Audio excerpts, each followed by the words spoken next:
Hello, welcome back. Still watching Beautiful Day. This is Weather HQ.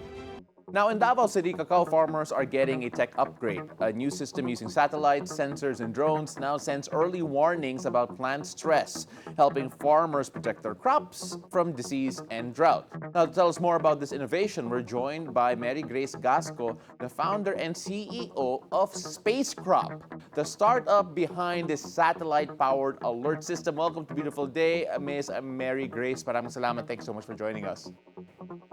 Hi, good morning, everyone. And thank you so much for inviting me over here. All right, so Miss Mary Grace, let's start off first with this whole concept because when I heard the term, the name Space Crop, I Yeah. automatically thought Star Wars, Star Trek, and food. Now, something like that. But how does this particular project aim to help Filipino farmers, especially with such a high-tech solution? Yeah, so I grew up in an agroforestry community in Mindanao, in southern Philippines, and I took geography at the University of the Philippines, Suliban. So that's where my space science and technology applications actually started. So I went to Hungary to study for my master's in environmental sciences, and then eventually I got exposure to different incubation programs in Europe. So that actually how SpaceCrop started eventually. So we developed a smart irrigation early warning system for farmers in Europe for drought monitoring risks since 2022. And then last year, we received an innovation award from CIRCA to pilot our technology in Southeast Asia. So we selected Cacao in the Philippines because we did a lot of literature reviews or research on what could be the best high-value crop that we could pilot on for our technology. And we discovered that cacao has so many challenges at the moment globally when it comes to production level due to decreased production and also increasing demand. And so every year, the prices of cacao raw beans is actually skyrocketing in the market. So we thought that maybe we could do a pilot in cacao in the Davao region to help them to discover what challenges do they have and also to develop more use cases for our technology. Well, the fact that you're helping make sure that cacao is more available, I say thank you for all the chocolate lovers out there. But for the first ones hearing about this, of course, this is already a proven technology. You mentioned it's been used in Europe. How does this system actually work? Let's put it in layman's terms para hindi matakot Yeah. yung mga potential adopters. Yeah, that's a great question. Well, our technology is very simple. We use satellite data.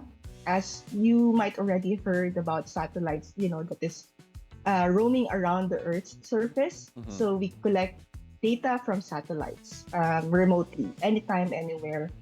And then we model the data. So using the satellites, the satellites has sensors. So whenever it goes around the Earth, it and also it captures images, from the surface of the land.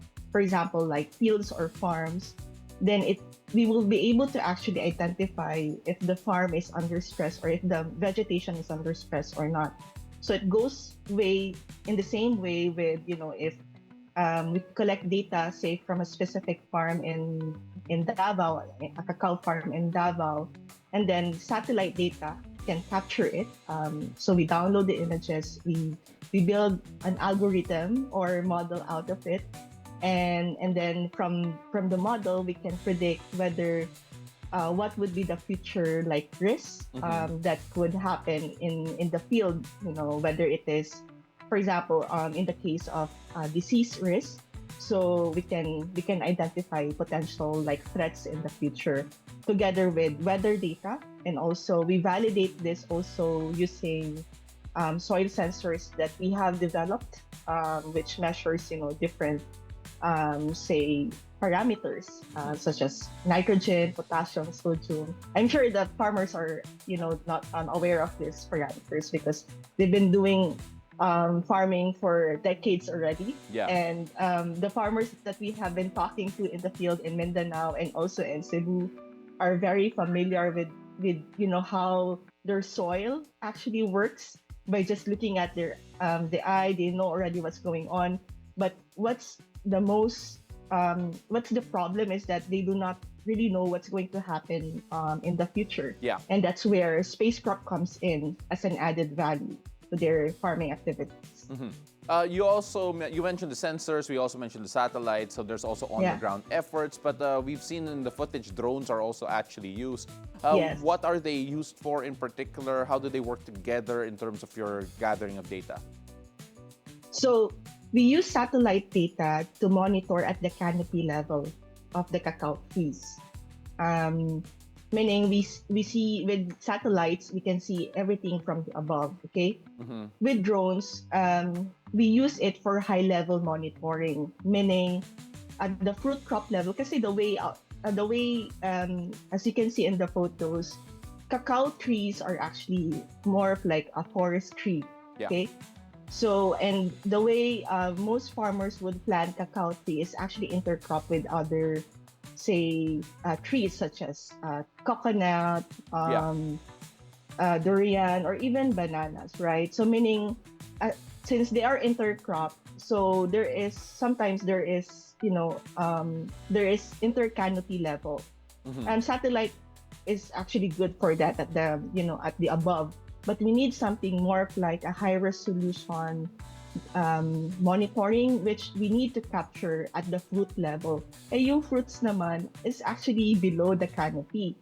So that's where we use the drones for, okay, to detect potential risks of diseases or even diseases at the fruit level area.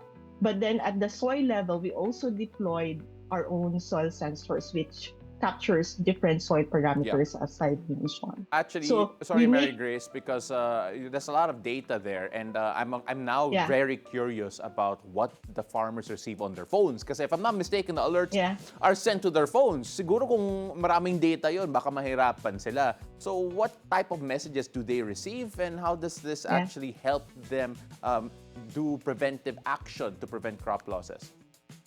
We are still developing that part because in the first phase of our project, we focus more on data collection.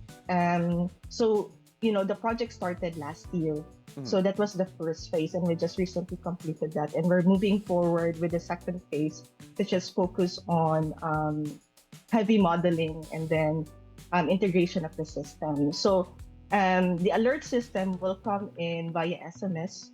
And what we plan to do is that we send an alert via SMS to the farmer, telling them about the weather situation on that day, what are the situation of their soil based on the sensors that we have deployed, and also the data that coming from the sensors that we have received, and also what would be the potential risk based on those data coming from them, from weather.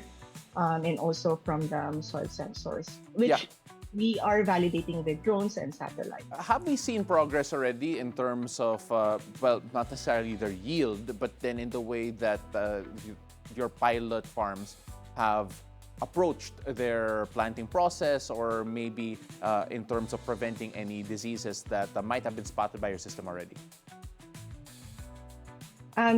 We are still in that process of understanding better, how our system or technology actually really works in the field with farmers. Because, this technology, we are developing a new technology here, meaning there could be a lot of, say, anticipated, say, challenges that we did not actually know from the beginning. So which means it's very important to establish a really good coordination with the farmers, because the farmers are the ones observing and validating the information that we are forwarding to them on the field. Yeah. And secondly, we also integrate with the farmers' knowledge and experiences in the farm, because remember, they have their own practices Yeah. that they have been doing already for decades. Mas And they have traditional. to, And Mary Grace, I'm so sorry. I yes, hate to cut you off here because we're running out of time. But then before we let you go, I have this one final question because yeah, obviously it's very important to be able to use technology, leverage technology, especially with the Filipino farmer having a traditional way of doing things. But we are in a changing world. There's climate change happening. yeah. It's affecting the way that we do things. So just really quickly, when we talk about technology and how it can actually help farmers, how important is it that we are not afraid to adopt technology like this, something that we're not too Mhm. familiar with, to be able to protect the Filipino farmer and, of course, potentially increase their own yields? I would say whatever technology is out there, we should, especially on the emergence of AI and all these satellites that we're actually seeing right now.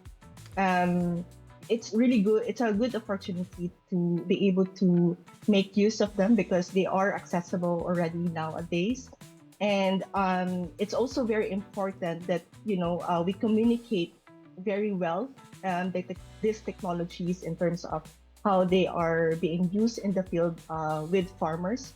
So that's where training or workshops or education comes in from the technology solution provider as a responsibility so that the farmers would be able to adopt it properly. And so, not only with the farmers, but also it's important to include other stakeholders in the farming community as well, such as institutional Yeah. agencies, farming cooperatives, and even like the other stakeholders in the agricultural value chain.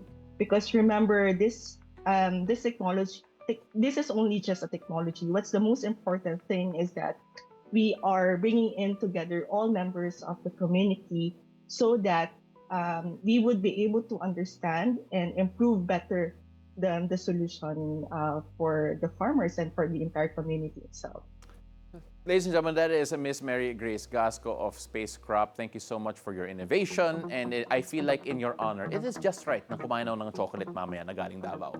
Maraming salamat po. Yes. Thank you so much for joining us. And we hope to hear from you soon. Thank you. Thank you so much. Have a nice day, everyone.